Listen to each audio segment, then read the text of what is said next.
Hey guys, so this is a bonus video for today, okay? So disclaimer, if you guys hear kids in the background, they're having a ball, they're playing. But I just got off with a client, right? And we had a really good conversation about emotional health, more so emotions. And so I don't know. I'm going to ask you guys a question, but I don't know if you know the answer to this. And it's okay if you don't, because we're going to kind of talk about it today a little bit. But do you know the difference between mental health and emotional health? So mental health is more so your thought process. Okay. It's how you think about things. It's the way that you think about things, your thought processes. And the emotional health side of it, your emotions is how you respond to things. Okay. So, what you choose to do with it. The mental health is your thoughts and your processes. The emotional health is what you choose to do with it. So here's the thing. We don't typically, the average person is not going to sit down and think about what they're thinking about. Right? Like, why am I thinking this? And what is the root of why I'm thinking about this? And of course, these are all things that, that we talk about in therapy, and I do it myself because that's just me. I'm a therapist. So my brain automatically does that. And I sit down and think, why am I thinking about what I'm thinking about? And what is the root? Well, where is this coming from? And then what is the emotion and what I want to do with it? Because the thing is, you have to choose to respond and not react when it comes to emotions. All right. So the thing is, though, in terms of emotions, you have to name it first. You have to figure out what the world it is. All right. So it starts out with naming the emotion. And then after that, you have to choose what you want to do with it. Like, how recurrent is this emotion? I talked about this in another video, but how recurrent is this emotion? Where is it coming from? What is the source? What is the foundation? What is the root of where this is coming from? And the conversation that I had with this client was so good because we were talking about maybe even emotions that you might not want to express at all, which is fine, right? There are some that you don't want to talk about, and there are some that, you may be even embarrassed about. And here's the thing. That's where God comes in, guys. Let me tell you. That's where God comes in. There are times where, listen, I am a Christian. I love God. I like to call myself a Christ follower. I mess up. I do things that I am not supposed to do, and then I have to talk to God about it. But here's the thing. And I think I talked about this in another video with David too. God knows everything anyway.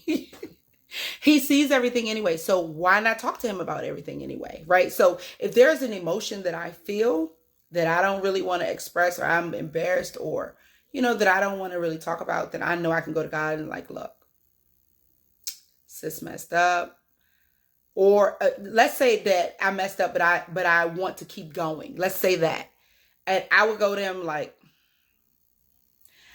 I'm liking this and I shouldn't be liking this. I'm wanting this and I shouldn't be wanting this. Like whatever, right? Like whatever it is that I need to do to make sure that holiness is over here. Lord help me, right? So here's the thing, like we are not perfect, okay?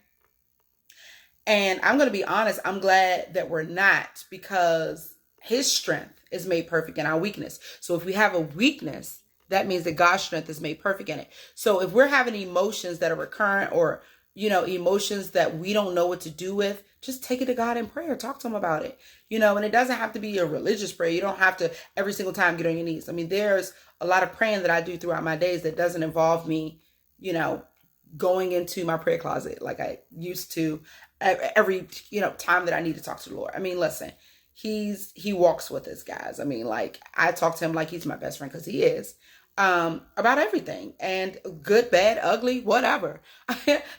He sees it all anyway. So I'm like, let's get it. We got to do something about this. I need your help. So I just wanted to encourage you guys that, again, like I said in the last video, emotions are not bad. They give us information.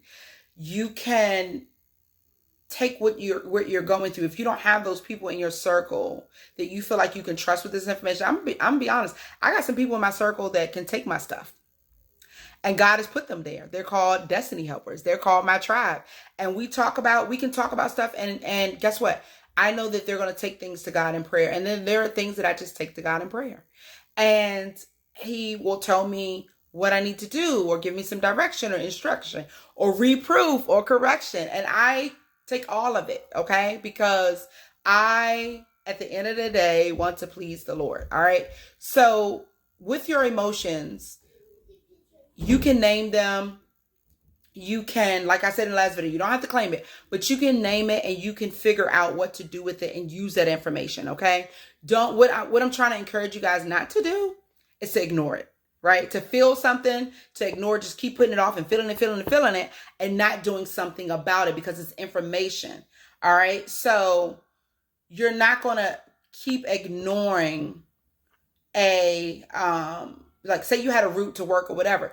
You're not going to keep ignoring that every time you get to this certain road that there's a roadblock, right? You're going to look at maps and you're going to figure out, okay, I'm not going to keep going the same way every day when there's going to be a roadblock. You're going to look at your maps or Waze or whatever you use for your trips and say, all right, I need to find another route. It's the same thing with the emotions. If you keep running into the same roadblock, I would hope that you are going to check that thing out, and I would hope that you're going to do something about it. All right, Christian Therapy. Love you guys. Be blessed.